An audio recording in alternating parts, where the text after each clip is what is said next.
The first light of dawn painted the sky in soft pinks and oranges as James Harrington unlocked the heavy glass doors of his restaurant. At 45, James had everything most people dreamed of: a successful business, a beautiful home overlooking the city, and enough money to last several lifetimes. Elysium, his restaurant, was booked solid 3 months in advance, with food critics calling it the crown jewel of the city's dining scene. Yet something was missing. James felt it every morning as he walked through the empty dining room, straightening chairs that didn't need straightening and wiping down spotless surfaces.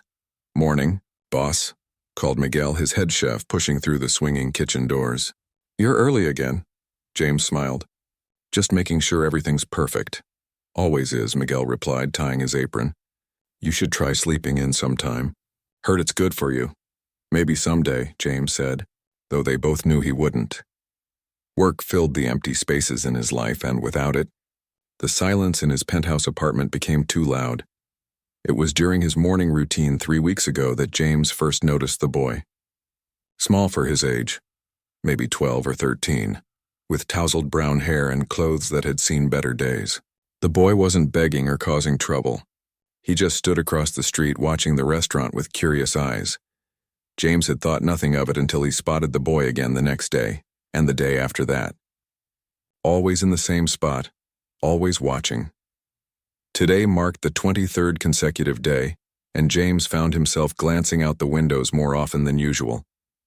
When the afternoon rain started, turning from a gentle mist to a steady downpour, the boy's usual spot remained empty. James tried to focus on the evening preparations, telling himself it wasn't his concern. "We're nearly full tonight," Lisa, his manager, said as she reviewed the reservation list. "The Thompsons are celebrating their anniversary in the private room, and there's a party of 8 coming in at 7. James nodded, only half listening as thunder rumbled outside. The rain was coming down harder now, pelting against the windows like tiny bullets. "I'm going to check something," he said suddenly, grabbing his umbrella. The rain soaked through his expensive shoes as he stepped outside. James wasn't sure what pulled him toward the narrow alley beside his restaurant. Instinct, perhaps, or something else he couldn't name. That's where he found the boy, huddled beneath a small overhang that did little to keep him dry. His thin shoulders were hunched against the cold, arms wrapped tightly around his knees. "Hey," James called softly. The boy's head snapped up, eyes wide with alarm. He scrambled to his feet, ready to bolt. "It's okay," James said, staying where he was. "I'm not going to hurt you. I've seen you watching the restaurant." The boy hesitated, one foot poised to run. His face was smudged with dirt, but his eyes were clear and intelligent. "I wasn't doing anything wrong," he said defensively. "I didn't say you were." James held the umbrella out a little, offering shelter without moving closer. "You're soaked. Why don't you come inside and dry off?" Suspicion flashed across the boy's face. "Why would you let me in there?" "That's a fancy place. Because it's pouring rain and you look like you could use a warm meal." James shrugged. "The staff entrance is this way. No one will bother you." The boy didn't move. "I don't take charity." James felt a smile tug at his lips. Pride, even in these circumstances. He respected that. "How about a trade, then? You can help fold napkins while your clothes dry. We're short-handed today." This wasn't true, but it seemed to work. The boy considered for a long moment before giving a small nod. "Just until the rain stops." "Just until the rain stops," James agreed. "I'm James, by the way." The boy wiped his dripping hair from his eyes. "Ethan." The kitchen was warm and bustling with pre-dinner preparations. A few staff members glanced curiously at Ethan, but quickly returned to their work at James's pointed look.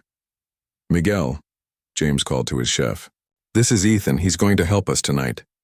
Miguel raised an eyebrow but didn't question it. "Can you chop vegetables, kid?" "I can learn," Ethan replied, standing a little straighter. "Good answer." Miguel grinned. "But first, let's get you dry. Rosa," he called to one of the servers. "Grab a clean apron and show our new helper where he can wash up." James watched as Rosa led Ethan toward the staff bathroom, noticing how the boy's eyes darted around, taking in every detail of the kitchen. "There's a story there," Miguel said quietly. "Coming to stand beside James?" "Probably," James agreed. "Let's just give him a chance to warm up before asking too many questions." When Ethan returned, his face was clean, hair still damp but combed back with water. The black apron hung almost to his ankles. "Better," James asked. Ethan nodded, though wariness still lingered in his eyes. Good. Come with me. James led him to a small table in the corner of the kitchen where staff sometimes took their breaks. Sit. I'll get you something to eat first. I'm supposed to be working, Ethan protested weakly. Can't work on an empty stomach, James replied, signaling to one of the line cooks. Nothing too heavy, Alex, maybe the soup and some bread. While they waited, James studied Ethan more closely. The boy's clothes were worn but had once been good quality. His shoes were practically falling apart, with what looked like cardboard stuffed inside to cover holes in the soles. How old are you, Ethan? 13. The answer came too quickly. Try again, James said gently. Ethan's shoulders slumped slightly. 11, almost 12. Alex brought over a steaming bowl of soup and freshly baked bread. Ethan's eyes widened at the sight, but he waited until James nodded before picking up the spoon. It's okay, James said. Eat slowly. Ethan took a cautious sip, then another. Soon he was eating with focused determination, though he made a visible effort to use proper manners.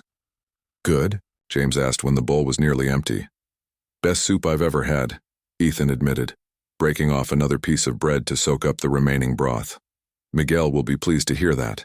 It's his grandmother's recipe.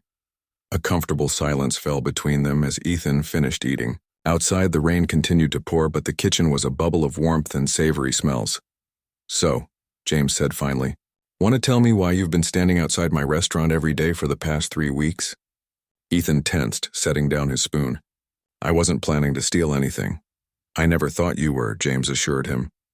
But most kids your age aren't interested in fine dining establishments. Ethan looked down at his empty bowl. I like watching people through the windows. They all look so happy, eating together, laughing. It's like watching a different world. Something in James's chest tightened at the simple honesty in those words. Where are your parents, Ethan? The boy's face closed off immediately. My dad left a long time ago. It's just me and my mom. And where is she? Ethan shifted uncomfortably. Around. She's been sick, so I've been taking care of things. James had been in business long enough to recognize when someone wasn't telling the whole truth, but he also knew pushing too hard would only make Ethan retreat further. Do you have somewhere to stay tonight? He asked instead. We manage, Ethan replied, lifting his chin slightly. Mom and I have a place. The rain drummed steadily on the roof, challenging his statement. I see, James said, deciding not to press the issue for now. Well, I believe we had a deal. Ready to earn that meal? Ethan nodded, seeming relieved at the change of subject.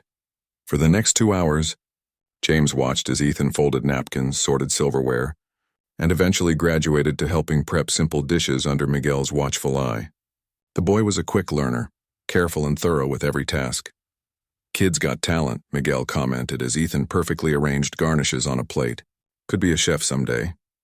By the time the dinner rush began, Ethan had become an unofficial part of the kitchen crew, fetching ingredients and clearing stations with unexpected efficiency. The rain stopped, James mentioned casually as the evening wound down. But we could use help again tomorrow if you're interested. Paid this time. Ethan looked surprised. Really? Really? Nothing big, just a few hours after school. A shadow crossed Ethan's face. I'm not really in school right now. Mom's been moving us around a lot. Another piece of the puzzle clicked into place for James. Then come whenever you can. The morning shift starts at 7. Ethan bit his lip, considering. I'd have to check with my mom. Of course, James said, reaching for his wallet. Take this for tonight's work. And here's my card in case you need anything. Ethan stared at the money and business card in his hand. This is too much for just folding napkins. You did more than that, James replied. You're a hard worker, Ethan. That's worth something in my book. For the first time that evening, Ethan smiled. A real smile that transformed his whole face. Thanks, Mr. Harrington. James, he corrected. And you're welcome. As James watched Ethan walk away into the evening, a strange mixture of concern and hope settled in his chest.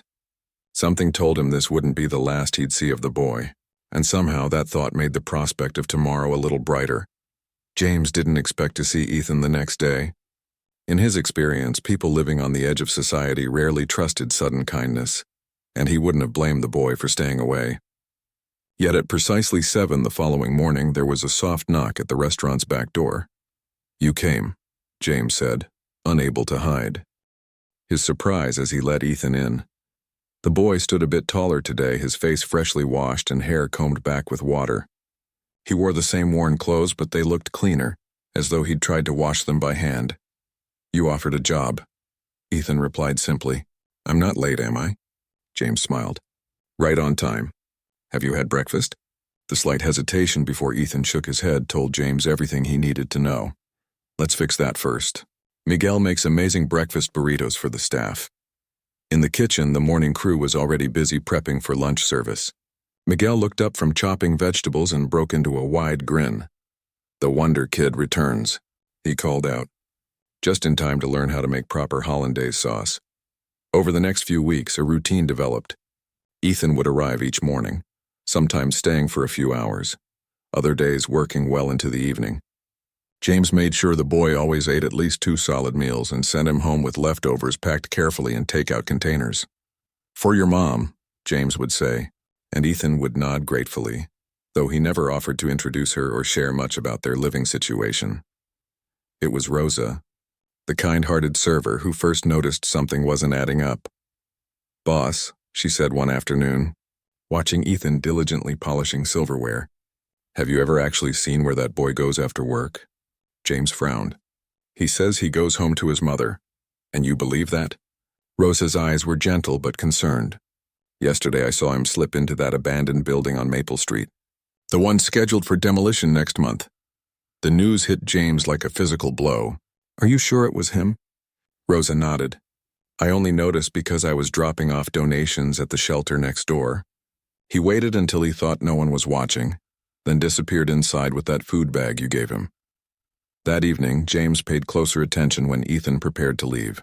The boy seemed unusually anxious, glancing repeatedly at the darkening sky outside. Looks like rain again, James commented casually. Want a ride home? No thanks, Ethan replied too quickly. It's not far. You know, James said carefully. If you ever need a place to stay, I have a spare room above the restaurant. Previous owner used it as an office. It's nothing fancy, but there's a couch that pulls out into a bed. Ethan's eyes darted to James's face, then away. Why would I need that? Just an offer, James said, keeping his tone light, in case you ever want it. That night, the predicted storm hit with unexpected ferocity. Wind howled through the city streets, driving rain against windows and flooding low-lying areas. Unable to sleep, James found himself driving back to the restaurant at midnight, telling himself he just wanted to check for leaks in the roof. The abandoned building on Maple Street stood dark and foreboding, water cascading from its gutters. James parked across the street, unsure what to do next. Breaking into the building seemed extreme, but the thought of Ethan, and possibly his mother, huddled inside during this storm was worse.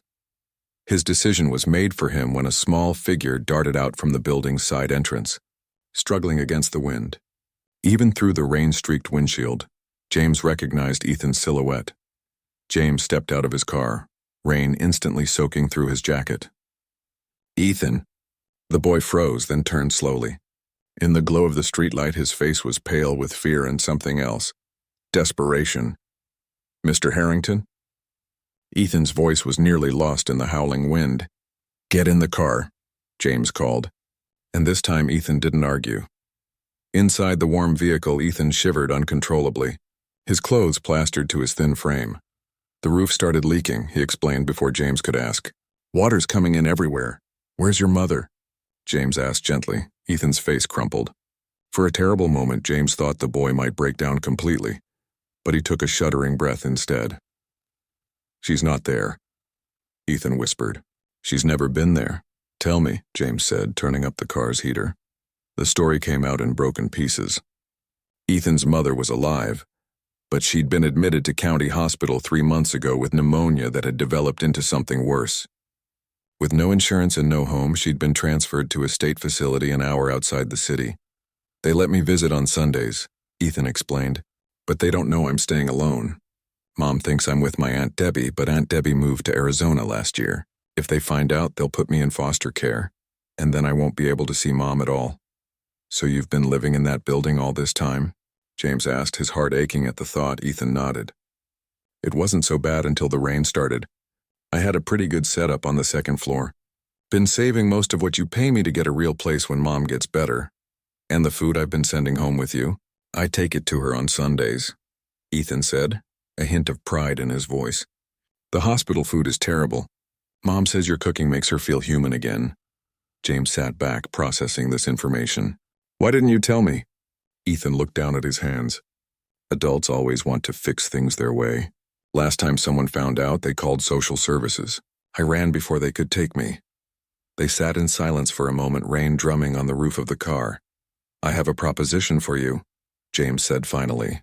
"That room above the restaurant, it has its own bathroom and a small kitchenette. You stay there, keep working at Elysium, and I'll drive you to see your mother on Sundays." Hope and suspicion warred on Ethan's face. Why would you do that? It was a fair question.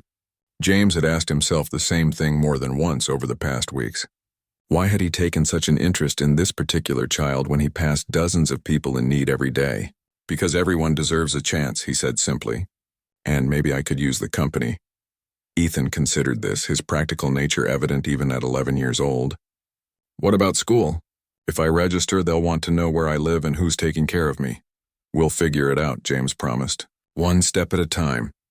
That night, Ethan slept on the pull-out couch in the room above Elysium. James brought up extra blankets, toiletries, and a set of his own t-shirts that hung like dresses on Ethan's small frame, but were cleaner and drier than anything the boy had worn in months.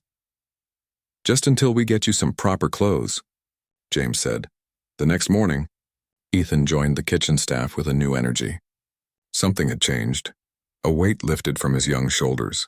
He laughed at Miguel's jokes and asked Rosa to teach him how to fold the fancy napkins shaped like swans. "Look at you," Miguel said, ruffling the boy's hair. "One good night's sleep and you're a new person." By the end of the week, James had helped Ethan settle into a proper routine. Mornings were spent on basic schoolwork. James discovered the boy was remarkably bright but had missed months of education. Afternoons were dedicated to restaurant work, with Ethan showing particular talent for plating and presentation. "Kid's got an artist's eye," Miguel commented after watching Ethan arrange a salad with the precision of a seasoned chef. As promised, when Sunday came, James drove Ethan to the state facility. He'd packed a special meal, the boy's mother's favorites, according to Ethan, and bought a small bouquet of daisies. "She loves yellow," Ethan explained, clutching the flowers carefully as they drove. James had intended to wait in the car, giving Ethan privacy for his visit, but the boy surprised him by asking if he would come inside. "I want her to meet you," Ethan said. "I've told her all about you in the restaurant." "Are you sure?" James asked, suddenly nervous without quite understanding why. Ethan nodded. "She doesn't get many visitors. Just me, really."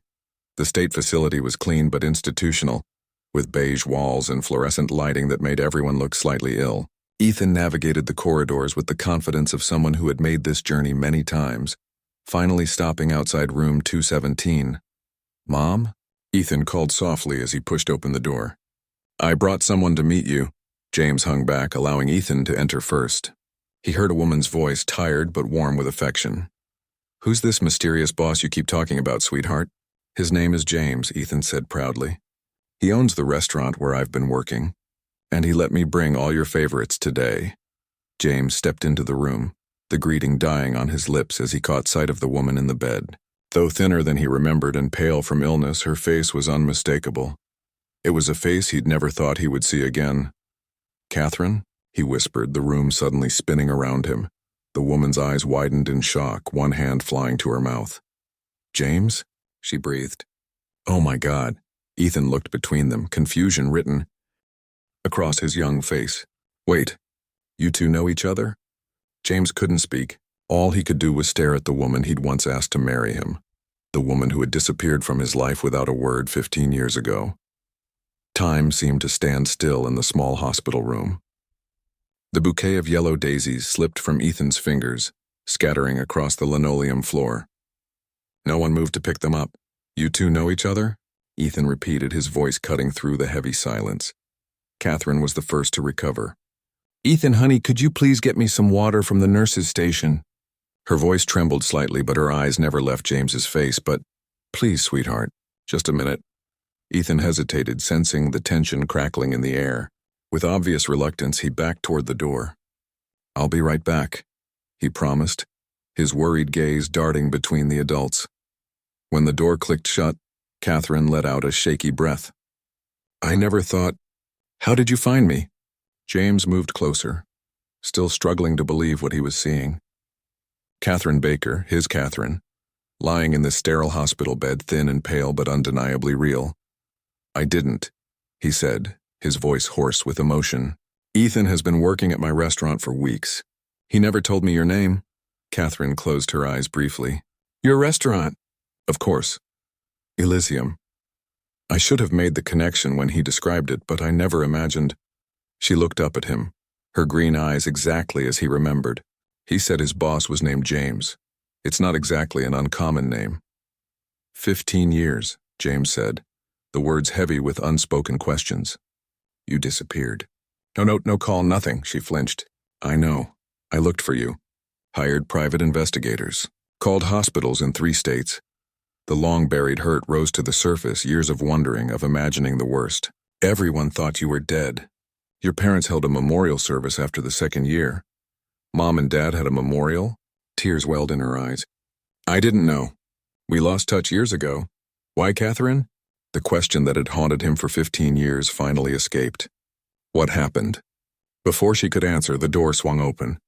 Ethan stood in the doorway, a paper cup of water in his hand and suspicion written clearly across his young face. Here, Mom. He moved to her side, positioning himself slightly between her and James. The protective gesture wasn't lost on either adult.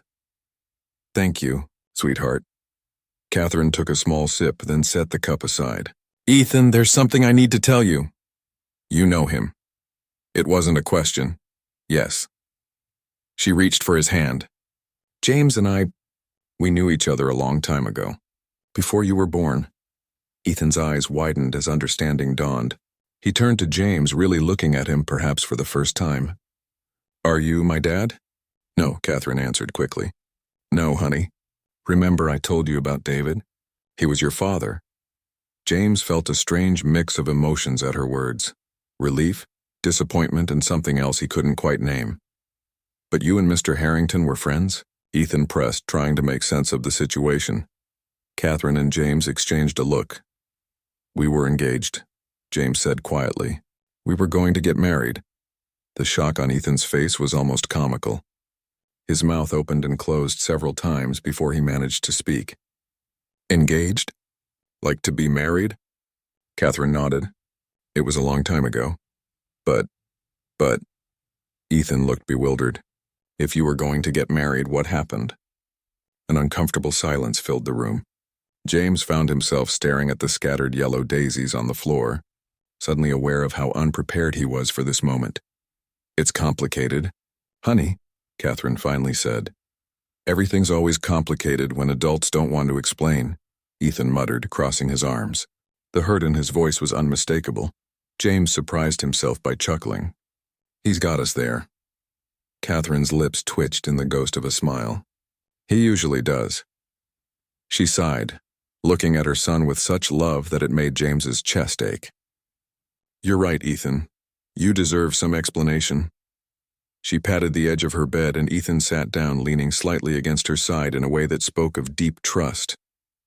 James took the plastic visitor's chair, feeling oddly like he was intruding on a private moment. James and I were together for 3 years, Catherine began. We had plans, dreams. He was working toward opening his restaurant and I was finishing my degree in hotel management. You studied hotel management? Ethan asked, sounding surprised. You never told me that. There's a lot I haven't told you, she admitted. Some of it because I wanted to protect you and some because... She trailed off, looking down at her hands. Because I was ashamed. You don't have to do this now, James said, noticing the fatigue lining her face. We can talk another time. No, Catherine shook her head firmly. I've waited 15 years. I'm not waiting anymore. She took a deep breath. Ethan, right before I left James, I found out I was pregnant. With me? Ethan asked. No, honey, this was before you. It was unexpected. I was scared. James was working 16-hour days, putting everything into his dream. James felt like he'd been punched in the stomach. You were pregnant? Why didn't you tell me? Because I knew you. Catherine said softly. You would have given up everything to support us. That restaurant was all you ever wanted. I couldn't be the reason you lost that chance, so you just left. The old anger resurfaced, hot and bitter. You made that decision for both of us? I was 22 and terrified, Catherine replied, her own voice rising slightly. I convinced myself I was doing the noble thing. I thought I'd go to my cousin's place in Colorado, have the baby, get on my feet, and then maybe... She closed her eyes. Maybe reach out when I had something to offer besides being a burden. Ethan was watching them intently, taking in every word. What happened to the baby? James asked, almost afraid of the answer. I lost it, Catherine said, her voice breaking. Second trimester. The doctor said it just happens sometimes, no reason. After that, I was too ashamed to come back.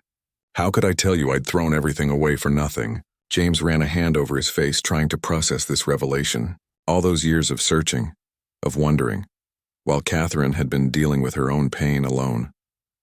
I met David about a year later. Catherine continued, squeezing Ethan's hand. He was kind and I was lonely. When I got pregnant with Ethan, we tried to make it work, but David wasn't ready to be a father. He left when Ethan was 2. I barely remember him, Ethan admitted. We did okay, though, didn't we? Catherine smiled at her son, though tears shimmered in her eyes. At least until I got sick. James leaned forward. What exactly are you being treated for? It started as pneumonia, Catherine explained. But they found something else on the chest x-ray. A growth on my left lung. Cancer? James asked, his heart sinking. They're not sure yet. That's why I'm still here. More tests, more waiting. She sighed. Meanwhile, I lost my job, then our apartment. Ethan and I were staying at the shelter when I collapsed. That's when they brought me here. Ethan stood suddenly. I need some air. Without waiting for a response, he walked out, letting the door slam behind him. Ethan. Catherine started to rise, but James gently placed a hand on her arm. I'll talk to him, he said. Rest. He found Ethan in the small courtyard behind the facility, sitting alone on a bench beneath a leafless tree. The boy didn't look up as James approached. Pretty overwhelming, huh? James said, taking a seat beside him. Ethan kicked at the gravel beneath his feet. She never told me any of that stuff. Parents try to protect their kids, James replied. Sometimes by not sharing the hard parts. She should have told you about the baby, Ethan said unexpectedly. That wasn't fair. James was surprised by the boy's perception. Life rarely is. They sat in silence for a few minutes, watching a squirrel dart between the bare branches above. She's really sick, isn't she? Ethan finally asked, his voice small. Worse than she's telling me. James hesitated, torn between honesty and comfort. I don't know, he admitted.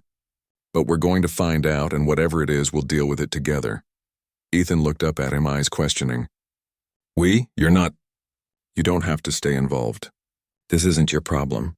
That's where you're wrong, James said firmly. You and your mother came back into my life for a reason. I'm not walking away now. Because you still love her? Ethan asked bluntly. The question caught James off guard. Did he still love Catherine? The woman upstairs was both familiar and a stranger. The girl he'd loved was long gone, replaced by someone shaped by 15 years of experiences he knew nothing about. Because I care what happens to both of you, he answered truthfully, and because good people help each other. That's what you've been doing all along, isn't it? Taking care of your mom? Ethan nodded slowly. Well, now you don't have to do it alone anymore, James said, placing a hand on the boy's shoulder. What do you say we head back upstairs and have that special meal you brought? Your mom could probably use something better than hospital food right now. For the first time since the revelation, Ethan smiled, a small, cautious smile, but genuine. She's going to love the tiramisu. It's her favorite. I know, James said softly, memories flooding back. It always was. Together they walked back into the building, both aware that nothing would ever be quite the same again. The past and present had collided in ways none of them could have imagined, leaving the future uncertain but somehow less frightening than it had been just hours before. The next week passed in a blur of activity. James pulled strings, called in favors, and spent more money than he cared to calculate to have Catherine transferred to the best private hospital in the city. There, a team of specialists reviewed her case and ordered a fresh round of tests. You don't have to do all this, Catherine protested from her new room, which looked more like a hotel suite than a hospital space. My insurance doesn't exist, James finished for her. Besides, Dr. Wu is the top respiratory specialist in the state. Let's at least hear what she has to say. Catherine sank back against her pillows, too exhausted to argue further. The truth was, she'd been fighting alone for so long that accepting help felt almost as foreign as the soft sheets and private bathroom. Ethan, meanwhile, had fully moved into the room above Elysium. James had brought in a proper bed, a desk for schoolwork, and even a small television. The restaurant staff had embraced the boy completely, with Rosa taking charge of enrolling him in the nearby public school, and Miguel teaching him increasingly complex cooking techniques in the kitchen. The kid made a perfect béarnaise sauce yesterday, Miguel told James proudly. Even I messed that up my first dozen tries. On the surface, things were settling into a new normal, but beneath the calm exterior, James sensed Ethan's growing anxiety about his mother. The boy threw himself into work and school with almost manic energy, as if staying busy could somehow keep bad news at bay. He's scared, Rosa observed one evening, watching Ethan meticulously fold napkins long after his shift had ended. He needs to talk about it. James knew she was right. That night after closing, he found Ethan still in the kitchen, scrubbing an already spotless counter. I think that counter's surrendered, James said lightly. Come on, I've got something to show you. Curious despite his fatigue, Ethan followed James up to the restaurant's roof. James had discovered the space shortly after buying the building, transforming it into a small rooftop garden with potted plants, string lights, and a couple of comfortable chairs, a private retreat from the chaos below. Wow, Ethan breathed, taking in the city lights stretching out before them. This is awesome. My secret hiding place, James admitted. When the restaurant gets too loud or the problem's too big, I come up here to think. They sat side by side. The cool evening air a welcome relief after the heat of the kitchen. Mom's doctors are going to tell us something bad tomorrow, aren't they? Ethan asked suddenly, his voice small but steady. James chose his words carefully. They're going to tell us the truth, whatever it is, and then we'll figure out what to do next. What if... Ethan swallowed hard. What if they can't fix her? The question hung in the air, heavier than the clouds gathering on the horizon.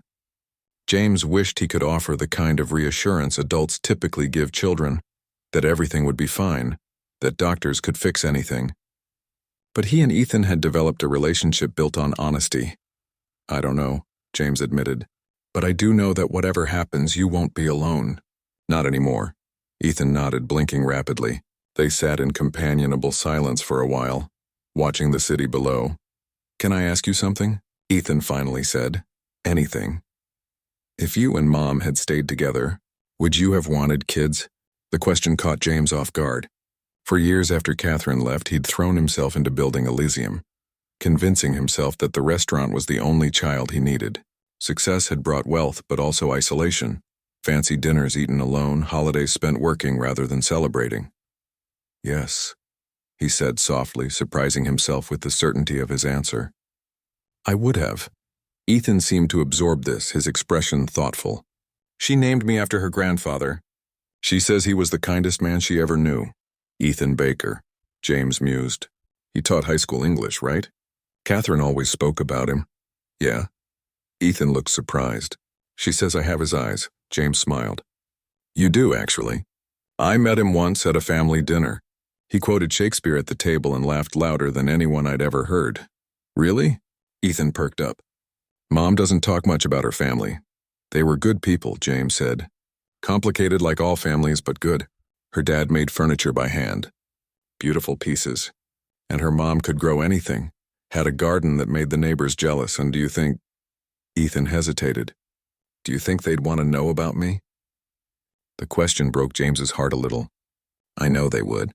They'd be so proud of you, Ethan. A comfortable silence settled between them. Above, stars began to appear in patches between the clouds. We should head down, James said eventually. Big day tomorrow. As they stood to leave, Ethan suddenly threw his arms around James's waist in a fierce hug. Startled but moved, James hugged him back, feeling a protective surge that took his breath away. Morning arrived too quickly. James and Ethan met Dr. Wu in her office, where Catherine was already waiting, her hands clasped tightly in her lap. The doctor's calm, straightforward manner was reassuring as she spread several scans on her desk. "The good news is it's not cancer," Dr. Wu began. "You have what we call a pulmonary aspergilloma, essentially a fungal growth in your lung, likely developing after your bout with pneumonia." Catherine exhaled shakily. "Not cancer? You're sure?" "Positive," Dr. Wu confirmed. "However, it's quite large and in a tricky location. That's why you've been experiencing increasing shortness of breath and those persistent fevers." "Can you remove it?" James asked, feeling Ethan tense beside him. "Yes, but it will require surgery." Dr. Wu pointed to the largest scan. "The procedure is complex and will require several weeks of recovery. There's also the matter of aftercare. Ms. Baker will need a stable environment, proper nutrition, and regular follow-up appointments." Catherine's face fell. "I don't have anywhere, and she'll stay with us," Ethan interrupted, looking at James with a certainty beyond his years. "Right?" James nodded without hesitation. "My house has plenty of room, and I've already arranged for home nursing care during her recovery." "You have?" Catherine looked shocked. "I like to be prepared," James said simply. Dr. Wu seemed satisfied. "Good. Then I'd like to schedule surgery for next Tuesday. That gives us time for a few more preparatory tests and to get Ms. Baker's strength up as much as possible." After the appointment, they walked slowly through the hospital gardens. Catherine was quiet, lost in thought. "I can't believe it's not cancer," she finally said. "When they first saw the mass, they were so concerned." "It's still serious," James reminded her gently. "The surgery—" "I know." She stopped, turning to face him. "James, I can't let you do all this. The medical bills alone must be astronomical. And now you're talking about taking me into your home." "Our home," Ethan corrected, looking between them. "I live there too, remember?" James smiled at the boy's certainty. "He's right. And as for the cost, Catherine, I have more money than I know what to do with. Let me help, please." She studied his face, searching for something, pity perhaps, or obligation. "Why? After what I did to you?" "Maybe I'm making up for lost time," James said. "Or maybe I just want to." "Does the reason matter?" Before Catherine could answer, Ethan jumped in. "Mom, just say yes. Mr. Harrington's house is amazing. It has a view of the whole city and a kitchen bigger than our old apartment. And—" his eyes lit up with excitement. "I'm going to make all your favorite foods while you recover. Miguel's teaching me how to make that lemon pasta thing you love." Catherine laughed, a genuine sound that reminded James of the girl he'd once known. "Well, how can I refuse when you put it like that?" The days leading up to the surgery flew by. James arranged for Catherine to stay in a hospital suite, where Ethan could visit easily between school and his shifts at Elysium. The boy had become a fixture at the restaurant, beloved by staff and customers alike.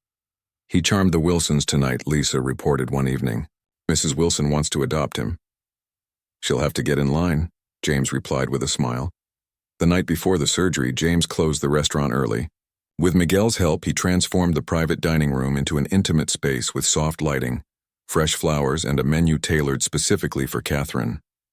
"Are you sure this is okay?" Catherine asked as James wheeled her in. Hospital regulations required her to use a wheelchair, though she insisted she could walk just fine. "I feel like I'm taking advantage." "Of what?" "My excellent taste in wine," James teased, pouring her a small glass of the Bordeaux they'd discovered together years ago. Ethan appeared from the kitchen in a crisp white apron, carrying a tray of appetizers with the confidence of a seasoned professional. "First course," he announced proudly. "Goat cheese crostini with honey and thyme, prepared by yours truly." "With minimal supervision," Miguel added, poking his head through the door with a wink. The meal was perfect. Simple dishes executed beautifully, each one carrying memories of their shared past. As they finished dessert, Catherine looked more relaxed than James had seen her since their reunion. "I want you both to know," she said, her voice thick with emotion. "Whatever happens tomorrow, these past weeks have been a gift I never expected." "Mom," Ethan protested, "don't talk like that. Everything's going to be fine." "Of course it is," she assured him quickly. "But still, finding you again, James." She reached across the table for his hand. "Seeing the man Ethan is becoming, it's more than I deserve." "It's exactly what you deserve," James corrected her gently. "And there's something I want to ask you." Catherine raised an eyebrow, curious. "When you're recovered, really recovered," James said carefully, "would you consider coming to work at Elysium?" We could use someone with hotel management experience to oversee the front of house. Lisa's been wanting to open a second location and I need someone I trust here. Catherine's eyes widened. You're offering me a job? I'm offering you a chance to rebuild, James clarified. On equal footing. No debt, no obligation, just a new beginning. If you want it. Catherine looked at Ethan, who was watching them with undisguised hope. I'd be working for you? She asked, a hint of her old stubbornness resurfacing. James smiled. With me. There's a difference. Catherine squeezed his hand, tears shimmering in her eyes. I'd like that very much. As they prepared to return to the hospital, Ethan pulled James aside. Thank you, he said simply. For dinner? James asked. Ethan shook his head. For everything. For finding us when we needed someone the most. James placed a hand on the boy's shoulder, feeling a surge of pride that had nothing to do with blood ties and everything to do with the connection they'd built. Actually, he said softly, I think you found me. 6 months later, Elysium hummed with the pleasant buzz of a fully booked Saturday night. The restaurant had evolved in subtle ways. New art on the walls, fresh flowers on every table, and a warmth that went beyond the physical space. Regular customers noticed the change, commenting on the heightened attention to detail and the more welcoming atmosphere. At the center of it all stood Catherine, elegant in a simple black dress, greeting guests with genuine warmth as she moved between tables. Her recovery had been slow but steady. The surgery had been successful, and though she still tired more easily than before, her natural color had returned and the persistent cough was gone. From his spot at the kitchen pass, James watched her charm a table of first-time diners. Her ability to make people feel immediately at home had transformed Elysium from merely excellent to truly special. Reservations were now booked 3 months in advance, and food critics had begun using words like heart and soul alongside their usual praise for the cuisine. Earth to James, Miguel teased, waving a hand in front of his face. Table 7's appetizers are ready. James smiled, caught in his observation. Sorry, where's Ethan? Finishing his homework in the office. Kids determined to get straight A's this semester. The change in Ethan had been just as remarkable as his mother's recovery. With stability came confidence. The wary, too old eyes had given way to a bright intelligence and occasional flashes of mischief that reminded James what childhood should look like. His talent in the kitchen continued to develop, but so had his interest in other areas, particularly science and mathematics, where his teachers reported exceptional aptitude. As the evening progressed, James found himself at the bar, going over the week's numbers with Lisa. They had indeed opened a second location across town, with Lisa taking the helm as managing partner. The expansion had been seamless, largely thanks to Catherine's organizational skills and eye for detail. We're up 15% from last quarter, Lisa noted, scrolling through the spreadsheet on her tablet. Both locations. Catherine's idea to offer the pre-theater menu was brilliant, James agreed. It's brought in a whole new clientele. Lisa glanced up with a knowing smile. Speaking of Catherine, James followed her gaze to where Catherine stood near the main entrance, head thrown back in laughter at something a departing guest had said. The sight still caught him off guard sometimes, her presence in his restaurant, in his life, as though the 15-year gap had been nothing more than a brief interruption. You two are good together, Lisa observed. Again. We're taking it slow, James replied, though he couldn't suppress a smile. There's a lot of history to work through, and a lot of future to build, Lisa countered. Don't waste it. Later that night, after the last guests had departed and the kitchen was clean, James found himself back on the rooftop garden. The space had expanded over the past months, more plants, better seating, and a small fire pit that cast a warm glow in the darkness. He wasn't surprised when he heard footsteps on the stairs behind him. Thought I might find you up here, Catherine said, joining him with 2 glasses of wine. Ethan's finally asleep. That math test tomorrow had him stressed. James accepted the glass, their fingers brushing briefly. He'll ace it. He always does. Thanks to those late-night study sessions with you. Catherine settled into the chair beside him. I never would have pegged you for a secret math whiz.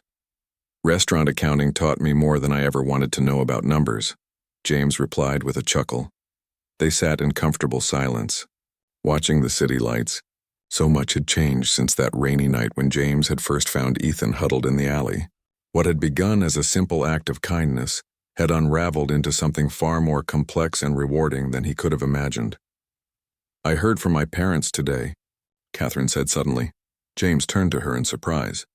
After much encouragement from both him and Ethan, Catherine had finally reached out to her family 2 months ago. The reconnection had been tentative at first, years of silence creating a chasm not easily bridged. "What did they say?" "They're coming for Thanksgiving." Catherine's voice wavered slightly. "Dad's health isn't great, but Mom says he insisted. They want to meet Ethan and see you again." "That's wonderful," James said sincerely. "Ethan must be thrilled." "He is. Already planning the menu with Miguel." Her smile faded slightly. "James, there's something I've been wanting to talk to you about." "That sounds serious." "It is." Catherine set her glass down, turning to face him fully. "We've been living in your house for 6 months now. Ethan's settled in school. I'm back on my feet working. Are you saying you want to move out?" James felt a sudden hollowness at the thought of his home empty again. No Ethan's music floating down the hallway. No Catherine humming in the kitchen. "No," she said quickly. "Just the opposite, actually. I'm saying it's time we define what this is, for Ethan's sake and ours." James waited, sensing there was more. "He asked me last week if we were a family," Catherine continued. "I didn't know what to tell him.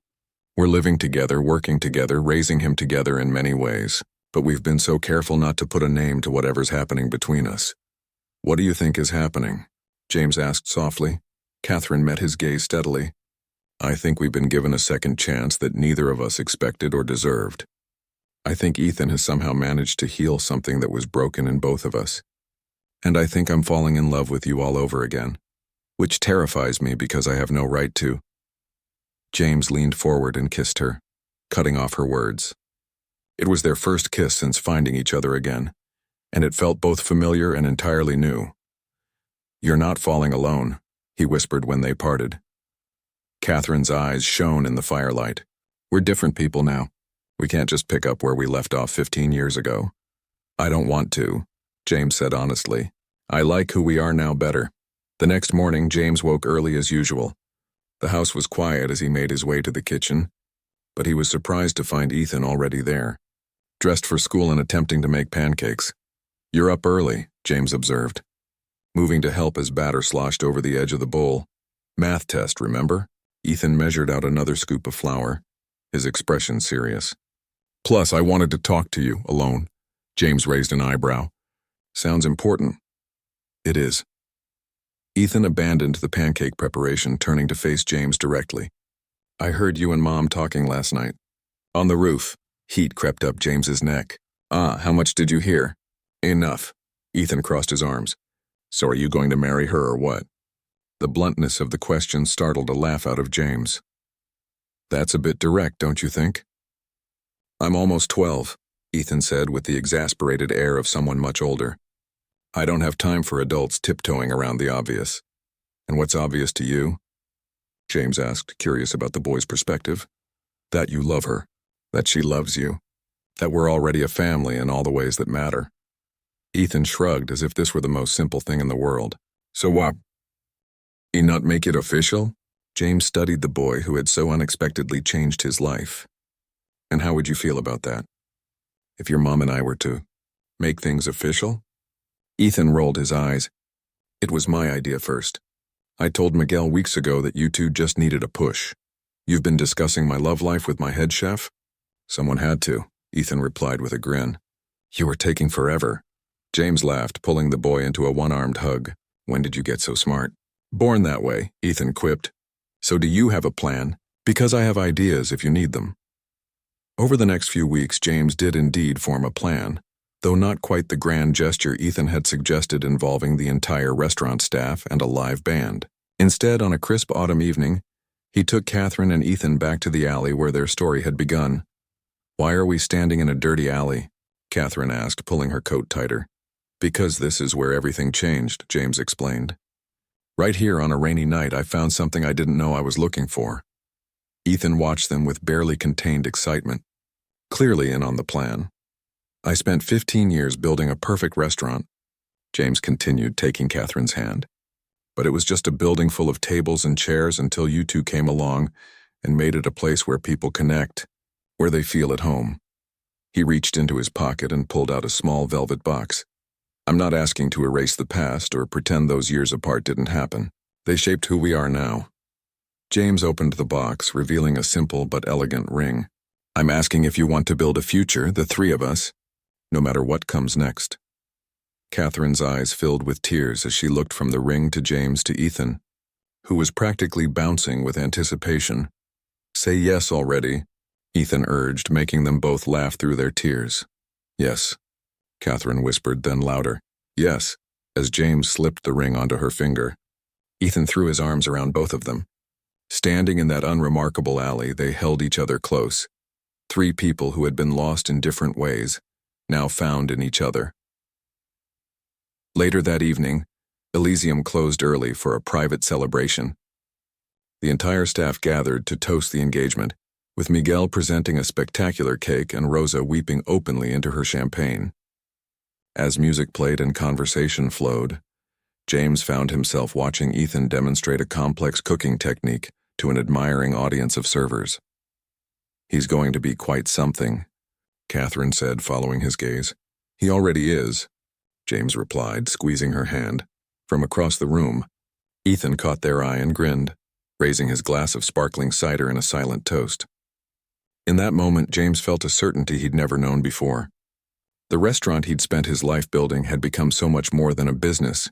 It had become the foundation for something far more precious. A family created not by blood, but by chance, choice, and love. Sometimes, he reflected, the most important things in life come from the most unexpected places. Even a rainy alley on an ordinary night